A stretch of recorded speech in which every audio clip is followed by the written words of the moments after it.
We'll guide you through how to make rolling or scrolling credits or end credits in CapCut.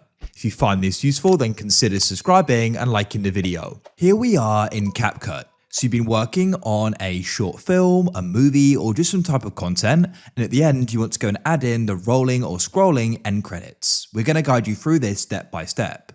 Not only do they look cool, it also means you can go and give credit to people who've gone and helped you. So we're going to guide you through this.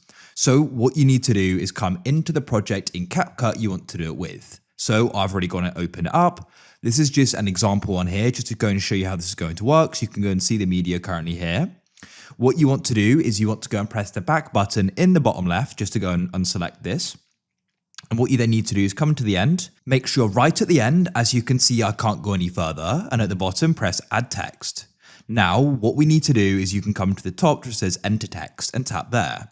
Now, what you can do is go and start typing in the credits. So you can then go and type in credits, press return, and you could type in producer or, head, whatever you want.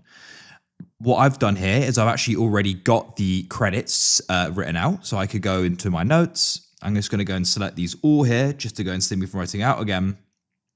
I'll select them all. And then what we can do is go and press copy and come and return here.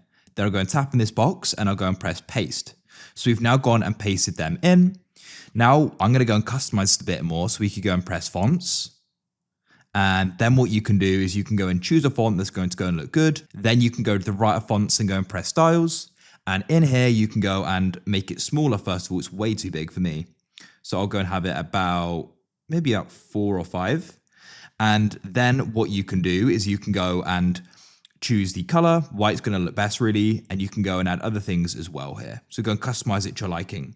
Then you can go and press the tick like so. Then it may say something about split text, but just press don't split.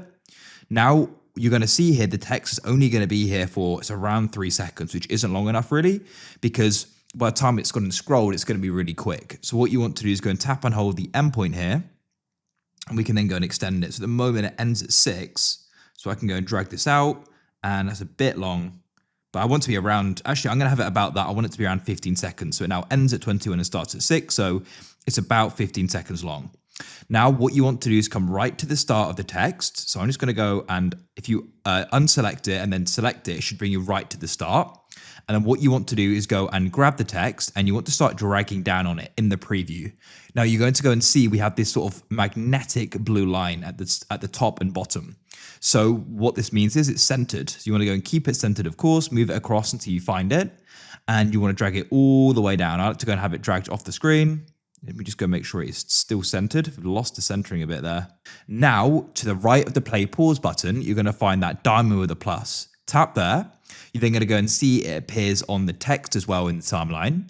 And then what you need to do is scroll right to the end of the text. Now, what you want to do is make sure you just maybe tap it again to make sure it's selected. And what you're then going to do is start tapping, holding, and dragging it up in the preview. Keep it centered once again. We can actually adjust at the end, but you want to scroll it all the way up and off the screen at the top. And you can go and drag it a lot, or side to side, I should say, horizontally until we find that center point. And then I'm going to have it dragged up like so. Now, another keyframe should automatically go and be added. As you see to the right of the play pause, you see that diamond icon's got a minus, meaning it's been added already because we could remove it. And you can see it in the timeline. And now, if I go and play it back, when it ends, they then go and start scrolling. Let me just go and tap off this and unselect the text and play it. So there we go. And if you wanted to go and move slower, you can go and extend this, and then you can go and add the keyframe later on as well, just to make it slower. I mean, for me, that's a good speed. You can easily go and read what's been said there. So that's it.